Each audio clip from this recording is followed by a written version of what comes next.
Hello and welcome to race 7 of the GTTCC Championship. So this is the first race of the double header at Interlagos. Here I've taken pole with, I believe it's a 136.2.28, if memory serves me correctly. This is going to be a bit of a tricky start because of it being slightly uphill, but as you can see from the grid, the BMW that normally gets a great start is a little bit further back than normal. So rev it out and drop. Try and measure the wheel spin, and it actually looks like we've got a pretty good start. It looks like Steve on the inside there gets alongside. He's got his nose down, a bit of late braking. He's going to come back to us here. We'll give him plenty of space. Going around the right hand corner, he tries to turn in, but my car's in the way there, and then we're through. So this was key to the race strategy, was getting a good start and being able to pull out a gap, because my hope would be that the guys would start fighting behind, and that would give me enough time to basically break the toe and pull out a bit of a lead. Once we're out of that toe, then we can sit back and just try and get back into a rhythm. So Interlagos, a track that I like it, but it's not one of my favourites, and it doesn't seem like it suits the TT too much, because there's quite a few long corners like this, and with the four-wheel drive system it does induce quite a bit of understeer, because anytime with this Audi TT that you're on the power and got a bit of turning in, you just start getting more and more understeer. So going through the first lap here, over halfway through, and it looks like we are pulling away from Steve behind, so that is great. That is our goal. What we'll do, we'll have a look at what's happening behind us. We'll switch camera angles and see what kind of action we can find through the race.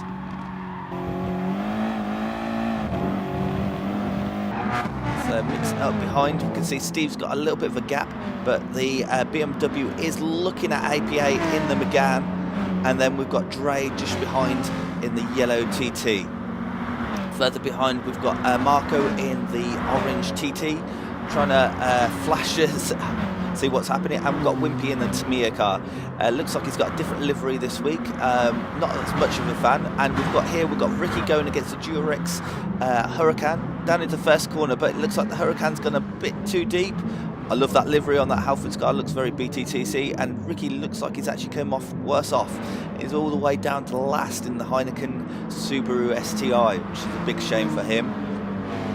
Let's see if we can find a little bit more action. We'll cycle back through the grid. See who we've got. Got Ginge in the Castrol GTR, having a look down towards the TT ahead. Love that Halfords livery, and I think Wimpy, I prefer the livery from last week. The split colour one was a little bit more interesting. I like a black car, but it was just my personal preference. Back up the field, so it looks like Marco's dropped a place to Dre, so it looks like that BMW is very fast off the start, but then does have a bit of handling that he has to tame under there. It looks like it will get away from him if he's not too careful. Marco looking down the inside, and is light wide there, and Marco makes it through, going up into the final corner here at Interlagos. And the BMW just running wide there again. It seems to be a trait of that BMW. It's struggling to get into those apexes, and that's where you really need to get the most kind of speed down the next straight.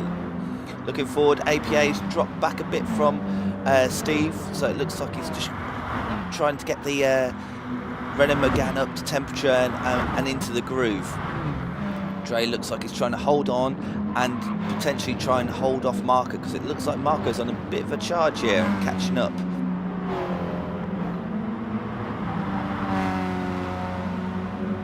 Now let's see, looks like everything's starting to settle down throughout the field, so what we'll do, we'll speed on the footage and see if we can find some more action.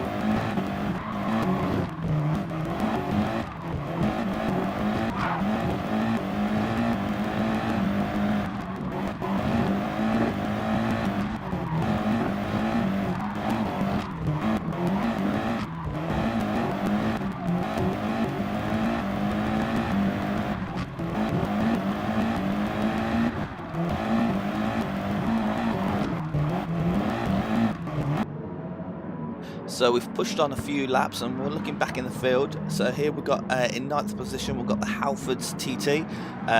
You know what, as I said earlier in this video, I really like that livery. It's original and it makes me think, what would it be like if the TT was in the BTTC? Probably wouldn't conform to the rules, but look, a cracking car. And it looks like the Durex Huracan just ahead did actually make a slight mistake coming into that corner there, and the TT is looking on the prowl. So into the final corner, both take a little bit of grass on the inside, and the Huracan takes a very tight line there. It looks like he's going to lose speed all the way up this hill, because that final corner takes you up this hill. It's very important to use speed down the straight, and it looks like the TT's all over him. Looking to the inside, is there room? No, the Huracan cuts him off. Going to the outside, does he have the legs to go all the way around the outside? And the Huracan comes across in the braking zone, a little bit naughty there, coming right across in the braking zone, and that pushes the TT out onto the grass, losing a big majority of his braking. And it looks like he's decided to create his own track there, but it looks like getting the front and rear tyres all dirty. It's lost a lot of grip there, and has actually lost a lot of time to the Huracan. I think if the stewards were there, the Huracan may have got a small penalty there, because he should have really stayed more to the left and gave the TT a bit more room. So we'll fast forward again and see if we can find some more action up and down the field. Yeah, so here we're looking back in the pack. So we've got 4th of Dre in the TT, 5th of Sparco in the orange TT, and then we've got the blue BMW in 6th. So they're all circulating pretty close to each other.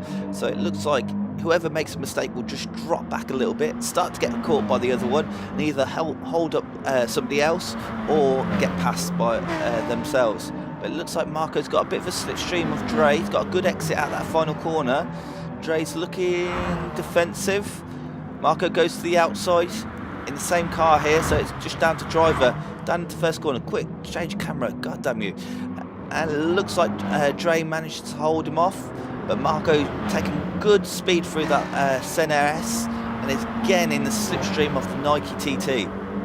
He's going to be right under his bumper. Does Dre go defensive? It looks like he hasn't so far. Marco pulls out, onto the brakes, hard braking, down a couple of gears. Marco's through.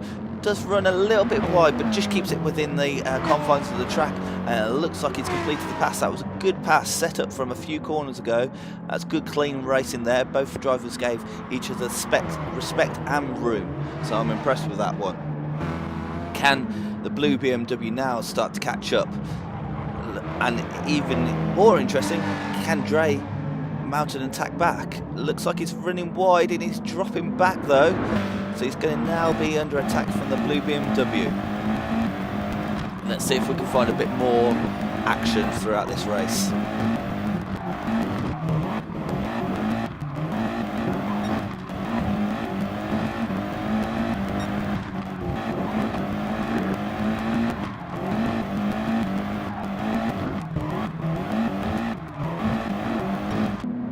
Again, we'll join the action further back. So we've got 2nd, we've got Steve, and 3rd, we've got APA, and the APA is actually catching. So when we last saw this battle, there was quite a gap between Steve and APA, and Steve is off the track there on the final corner. Remember, that's going on to this long straight, so it's going to hold him up, and we know that McGann is fast in a straight line. So can APA take the battle to Steve? Can he push Steve down to 3rd is the next question. So it looks like it's got a bit of a slipstream, but it looks like the straight's just not long enough. Both onto the brakes. APA goes to the inside. Looks like he bumped the back of Steve, so then backed off it so Steve could regain the place. I think that's good sportsmanship. Sometimes mistakes do happen, but if you lift off, let the guy recover, then no harm, no foul. Going down to the 3rd corner down here, and it looks like he's close, but just not close enough. It looks like just having that little bump may have thrown him off. That was a good opportunity there. Steve running very wide, using all the track there, and APA following him in his wheel tracks. Coming up into the fast fluid section here. So, dab of the brakes, down a gear, and APA is right underneath that TT. They use all the track there, down to probably second gear for both of them here. APA's all over the back of Steve here, but Steve just happens to have his car in the way every time APA seems to be getting a little bit further forward. Up into the final couple of corners here, hard braking again, down to second gear, and it looks like APA gets good exit, but it looks like the TT's just starting to come back into it. Down through the long left sweeper and up into the final corner, both hard on the brakes. Who's going to get the better exit here? Both have good lines there. Steve running a little bit wide again. Is this enough for the McGann to get underneath the rear wing of that TT and get past? Looks like he's very, very close. He's going to be getting a great toe down there. What's Steve going to do? Steve goes to the left, defensive. APA has to go around the outside. He's alongside now. This is close, going up into turn one. And it's on the grass a little bit. He managed to get past, but it goes quite deep into there. He's got the inside for the next corner. Gives Steve room. That's great racing. So managed to get past, but Steve managed to hang it around the outside, gave him space, and is still fighting on. So now we go down into turn three. Steve has gone defensive. APA switches back to the inside, but isn't on the brake quite late enough, and Steve manages to fend him off, and APA makes a tiny mistake on the exit of that corner. That was some great battling there. Respect from both drivers, gave each other room. Good racing, I have to say. What we'll do now, this is going on to lap 13. We're going to talk you through my fastest lap. So got a little bit of a penalty here, but that's no worries. The reason why I've started it here is because the last corner is so important to your lap time. So through the long sweeper here, what we're going to do, we're going to brake just between the cones and the 50 sign, down to second gear. Once we can see the apex, we get on the power, get right up to the top of second gear, through third, and then all the way up this hill. Now what we're trying to do is pick the line of least resistance, trying to put as little steering input as possible, because as I say, going up the hill, we're just going to lose speed by rubbing the tyres anywhere that we don't need to. So up to 6 in at 140 down here, and what we're doing, looking to that little sign on the left hand side, down to 4 gears from 6th down to 2nd, get it in up through 2nd straight away, and then straight up into 3rd, cut the corner as much as possible and stay to the left for as long as possible, let it slowly bleed out and up to 5th. Now in point and braking zone here, what I'm going to do is just leave it in 5th. There's no point in going up to 6th. Brake just as we see that grey piece of tarmac on the right there. Down 2 gears, get the nose in and get on the power as long as you think that you're not going to overrun that curve there. So flat through this left-hander, up through the gears, up to 5th.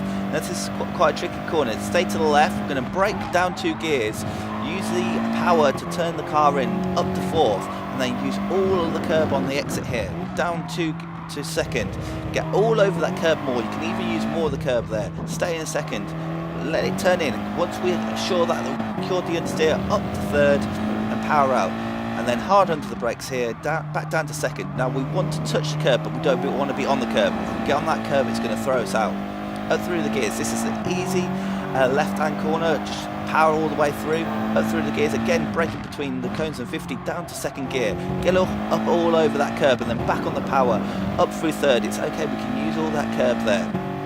Up to 4th, again, line of least resistance, all the way around this long corner, up to 5th. Now we're just looking for the shortest line to the line, up to 6th at 140, just there, and across the line, and that's a 136.0, so that's a good fastest lap of the race. What we'll do now, we'll fast forward the action. We've only got a couple more laps left of the race. You can see my ultimate time there was a 136.0, so we got close to the optimal time there.